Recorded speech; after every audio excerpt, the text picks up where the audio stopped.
ಇನ್ನು ದಾವಣಗೆರೆ ದಕ್ಷಿಣ ಮಹಾಯುದ್ಧ ಆಗಿದೆ ಆಲ್ರೆಡಿ. ಕಾಂಗ್ರೆಸ್ನಲ್ಲಿ ಬಿರುಗಾಳಿ ಕೂಡ ಹಾಗೆ ಜೋರಾಗಿ ಕೇಳಿ ಬರ್ತಾ ಇರುವಂತದ್ದು. ಕಾಂಗ್ರೆಸ್ ಅಲ್ಪಸಂಖ್ಯಾತ ಘಟಕದ ಅಧ್ಯಕ್ಷರ ರಾಜೀನಾಮೆ, ಕೆಪಿಸಿಸಿ ಅಲ್ಪಸಂಖ್ಯಾತ ಘಟಕ ಅಧ್ಯಕ್ಷ ಅಬ್ದುಲ್ ಜಬ್ಬಾರ್ ರಾಜೀನಾಮೆ, ಫಲಿತಾಂಶ ಬರುವ ಮುನ್ನವೇ ರಾಜೀನಾಮೆ ಹೊಣೆ ಹೊತ್ರ ಹಾಗಾದ್ರೆ ಅನ್ನುವಂತ ಪ್ರಶ್ನೆ ಇದೀಗ ಮೂಡ್ತಾ ಇರುವಂತದ್ದು.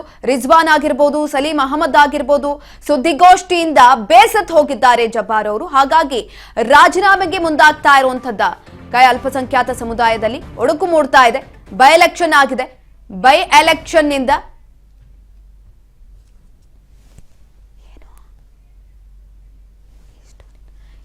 ಆ ಒಂದು ಏನ್ ನಡೀತಾ ಇದೆ ದಾವಣಗೆರೆ ದಕ್ಷಿಣದಲ್ಲಿ, ಆ ವಿಚಾರಕ್ಕೆ ಸಂಬಂಧಪಟ್ಟಂತೆ ನೋಡ್ತಾ ಹೋಗೋಣ. ಅದಕ್ಕಿಂತ ಮುಂಚೆಲಿ ಈಗ ಆಲ್ರೆಡಿ ಸಂಪುಟ ಪುನರ್ರಚನೆ ಕಸರತ್ತು ಕೂಡ ತುಂಬಾ ಜೋರಾಗಿ ನಡೀತಾ ಇರುವಂತದ್ದು.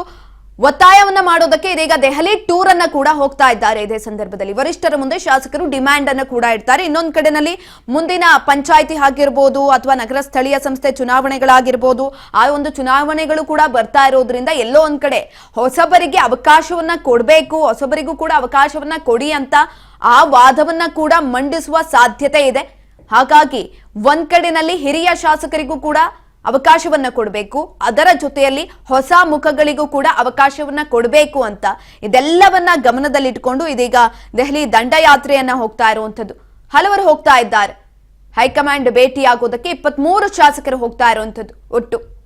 ಈ ಒಂದು ಸಂದರ್ಭದಲ್ಲಿ ಏನೆಲ್ಲ ಆಗ್ಬೋದು, ಯಾವೆಲ್ಲ ತಂತ್ರಗಾರಿಕೆಯನ್ನ ಎಣಿಬಹುದು ಅನ್ನೋದನ್ನ ಕಾದು ನೋಡಬೇಕು. ಜೊತೆಯಲ್ಲಿ ಸಂಪುಟ ಪುನರ್ರಚನೆಗೆ ಕ್ರಮವನ್ನ ತೆಗೆದುಕೊಳ್ಳೋದಕ್ಕೆ ಸಿಎಂಗೆ ಸೂಚನೆಯನ್ನ ಕೂಡ ಕೊಡಲಾಗಿದೆ. ಹೈಕಮಾಂಡ್ ಮೊರೆಗೆ ನಿರ್ಧಾರವನ್ನ ಮಾಡಿರುವಂತದ್ದು. ಸಿಎಂ ಸಿದ್ದರಾಮಯ್ಯನವರಿಗೆ ಸೂಚನೆಯನ್ನ ಕೊಡಬೇಕು ಹೈಕಮಾಂಡ್, ಸಂಪುಟ ಪುನರ್ರಚನೆ ಬೇಗ ಆಗಬೇಕು ಅನ್ನೋ ನಿಟ್ಟಿನಲ್ಲಿ ಇದೀಗ ಹೋಗ್ತಾ ಇರುವಂತದ್ದು. ಯಾರೆಲ್ಲ ಹೋಗ್ತಾ ಇದ್ದಾರೆ ಹಾಗಾದ್ರೆ?